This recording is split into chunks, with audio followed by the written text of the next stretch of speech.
Noun রূপে ব্যবহৃত হয়। আমরা গত ক্লাসে ক্লাসিফিকেশন অফ সাবঅর্ডিনেট ক্লজের ক্ষেত্রে আমরা আলোচনা করেছিলাম নাউন ক্লজ হচ্ছে নাউনের মতো ব্যবহৃত হয়। নাউন ক্লজ তিন ধরনের কানেক্টিভ দ্বারা যুক্ত থাকে। একটা হচ্ছে দ্যাট, নাউন ক্লজ যুক্ত থাকে কি তিন ধরনের কানেক্টিভ দ্বারা, দ্যাট দ্বারা যুক্ত থাকে। দুই নম্বর হচ্ছে রিলেটিভ ইন্টারগেটিভ প্রোনাউন হো হোয়াট দ্বারা যুক্ত থাকে, হো হোয়াট দ্বারা যুক্ত থাকে, এবং রিলেটিভ অ্যাডভার্ব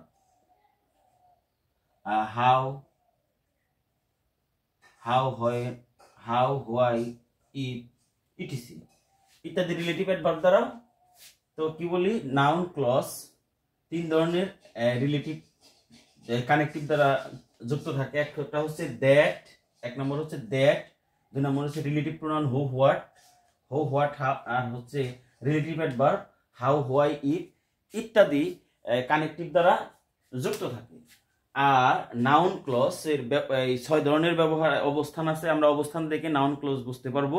এক নম্বর হচ্ছে নাউন ক্লজ সাবজেক্টের অবজেক্ট রূপে ব্যবহৃত হয়, ভার্বের সাবজেক্ট রূপে ব্যবহৃত হয়। ভার্বের সাবজেক্ট রূপে, আমরা প্রথমে ভার্বের সাবজেক্ট রূপে নাউন ক্লজ ব্যবহৃত হয়। এক নম্বর হচ্ছে ভার্বের সাবজেক্ট রূপে ব্যবহৃত হয়। আমরা একটা উদাহরণ দিয়ে রেখেছি যে that he stole the pen, সে যে কলমটা চুরি করেছে।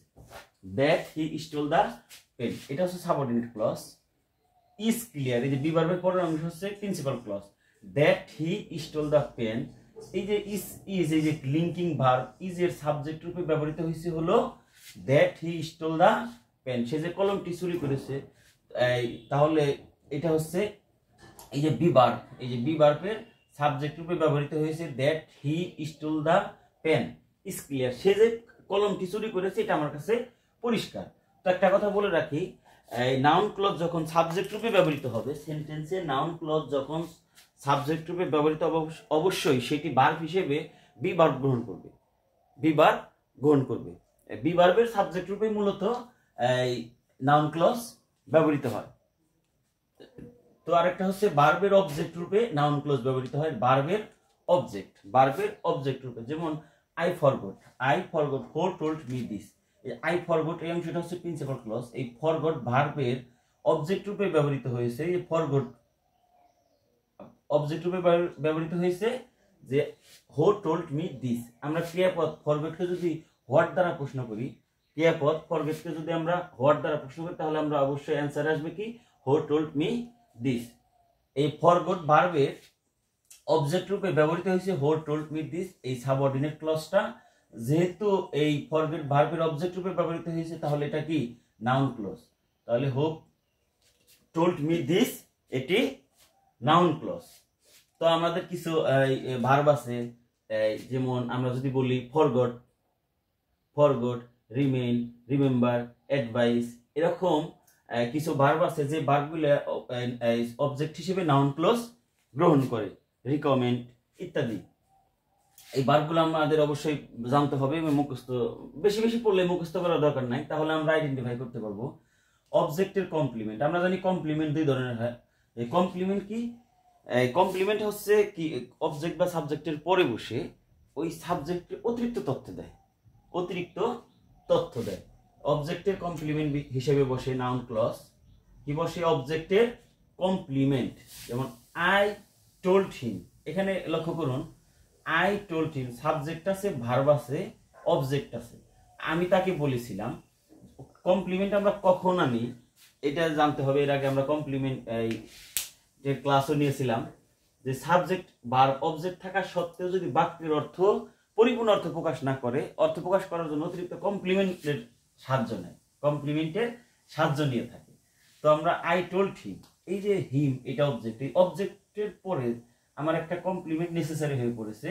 সেই ক্ষেত্রে আমরা কি নিছি? What he really wanted to মিন।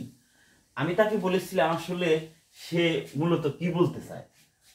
এটা হচ্ছে তাহলে যেহেতু বি ভার্বে, এই হিম ভার্বে হিম অবজেক্টের কি কমপ্লিমেন্ট হিসেবে ব্যবহৃত হয়েছে। আই টোল্ড হিম, এই হিমটা হচ্ছে object, I subject, told verb, him হচ্ছে অবজেক্ট। এই হিম অবজেক্টের কমপ্লিমেন্ট হিসেবে ব্যবহৃত হয়েছে কি what he really wanted to মিন।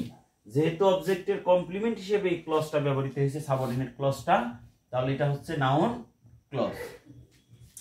সাবজেক্টের কমপ্লিমেন্ট রূপে ব্যবহৃত হয়। নাউন ক্লজ আবার কি হয়, সাবজেক্টের কমপ্লিমেন্ট হিসেবে, মানে সাবজেক্ট সম্পর্কে অতিরিক্ত তথ্য দেয়। সেই ক্ষেত্রে কি করে, আমরা একটা উদাহরণ দিই, the truth is what I am going to describe. সত্যটা হচ্ছে এই, আমি যেটা বলতে চাচ্ছি এটাই হচ্ছে সত্য। দ্য ট্রুথ ইজ, এই যে এটা হচ্ছে সেন্টেন্সের সাবজেক্ট, দ্য ট্রুথ সত্য। আর এই যে এই লিঙ্কিং ভার্বটা যুক্ত করেছে কি, what I am going to describe, what I am going to describe. এই যে দ্য ট্রুথ, এই সাবজেক্ট সম্পর্কে অতিরিক্ত তথ্য দিছে, সাবজেক্ট সম্পর্কে অতিরিক্ত তথ্য দিয়েছে এই what I am going to describe. তাহলে সাবজেক্টের কমপ্লিমেন্ট হিসেবে ব্যবহৃত হয়েছে what I am going to describe এটা। আর যেহেতু যখন সাবজেক্টের কমপ্লিমেন্ট হিসেবে নাউন ক্লজ ব্যবহৃত হবে, তখন একটা ভার্ব হিসেবে কি বিভার্ব বসবে, অবশ্যই বিভার্ব বসবে বা লিঙ্কিং ভার্ব হিসেবে বসবে। যেমন আমরা সাবজেক্টের কমপ্লিমেন্ট সম্পর্কে যেমন he is beauty, he is, আমরা যদি এরকম কিছু বলি, it is beauty, it is beauty, বা it is beautiful, it is beautiful.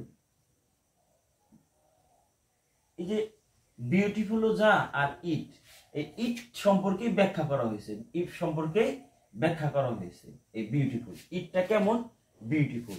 আসলে ইটও যা, এই বিউটিফুলও তাই। আমি যাকে নির্দেশ করি, একটা রোজ যদি এইখানে ইটের পরিবর্তে দ্য রোজ ইজ বিউটিফুল, এই রোজ আর বিউটিফুল এই কি নির্দেশ করা হয়েছে। এই কারণে এই দুইটা একই জিনিস, একই জিনিস। এই ইটের ব্যাখ্যা করা হয়েছে এখানে, তাই এই সাবজেক্টের যেহেতু ব্যাখ্যা করা হয়েছে, এই তাহলে এটা হচ্ছে কি কমপ্লিমেন্ট, সাবজেক্ট কমপ্লিমেন্ট, সাবজেক্ট সম্পর্কে অতিরিক্ত তথ্য দেওয়া হয়েছে।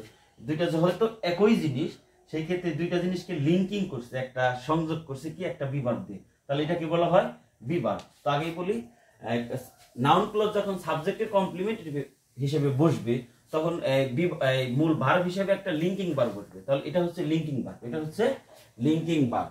তো the truth is what I am going to describe, যেহেতু এটা সাবজেক্টের কমপ্লিমেন্ট রূপে বসছে, তাহলে এটা হলো নাউন ক্লজ, নাউন ক্লজ।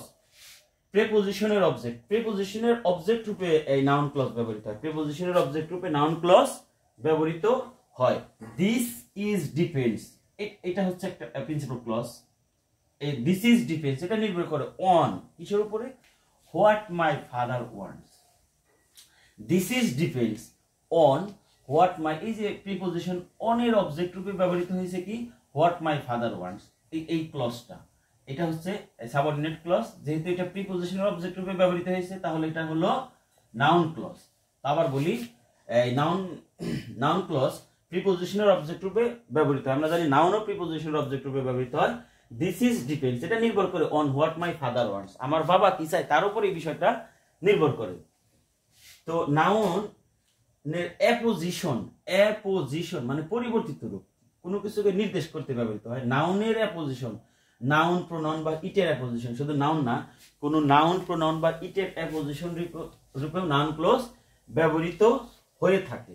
যেমন দিস ইজ নট আ রিমার, এটা কোনো গুজব নয়, দিস ইজ নট আ রিমার, এটা কোনো গুজব নয়। দ্যাট, এই যে বেশিরভাগ ক্ষেত্রে নাউনের অ্যাপোজিশন রূপে যখন নাউন ক্লজ ব্যবহৃত হবে, বা কোনো প্রোনাউনের অ্যাপোজিশন রূপে বা ইটের অ্যাপোজিশন রূপে, তখন আবার দ্যাট ক্লজ আসবে। যেমন this is not a rumour, this is not a rumour that thousands of students have been killed in July revolution.